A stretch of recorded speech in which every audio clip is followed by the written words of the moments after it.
өзімнің жүзімді көрсеткенді қаламаймын.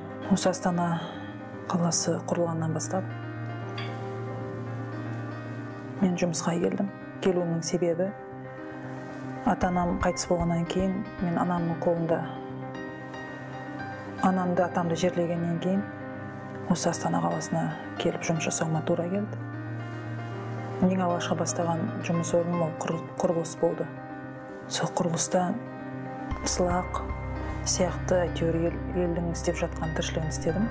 Сол жерде түрік азаматтар да жұмыс істеп жатты. Соның ішінде бір жасы келген егделеу бір кісі болды. Сол кісіменен көңіл жарастым десем болады. Ұсынысын қабылдамаған болар едім түрік азаматы ретінде, бірақ бір жағынан оны аядым, себебі оның жолдасы қайтыс болған екен. Өзі 3 қызбен және бір ұлмен қалыпты. Сол қыздарының, ұлдарының ұқсатыменен ол үйленем деп шешті.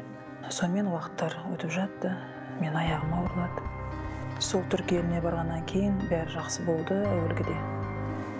Кейін барлығы өзгере бастады. Білмеймін, қыздары басқа көзбен қарады маған. Жолдасым да кішкене суый бастады.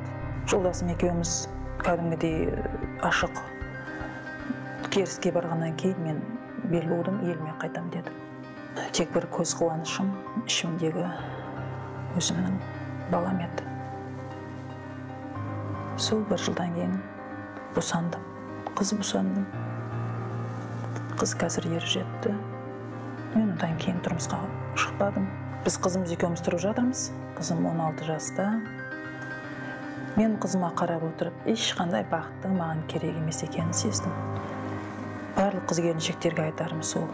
Тек қана өзіміздің қазақ азаматына, өзіміздің тәрбиемізге сіңген, өзіміздің дәстүрімізді білетін азаматқа тұрмысқа шыққанға не жетсін. Үйлену оңай, үй болу қиын. Шаңырағы шайқалып, ажырасып жатқан отбасыларда бала кімде қалады? Ол туралы білу үшін менің келесі сюжетімді көріңіз.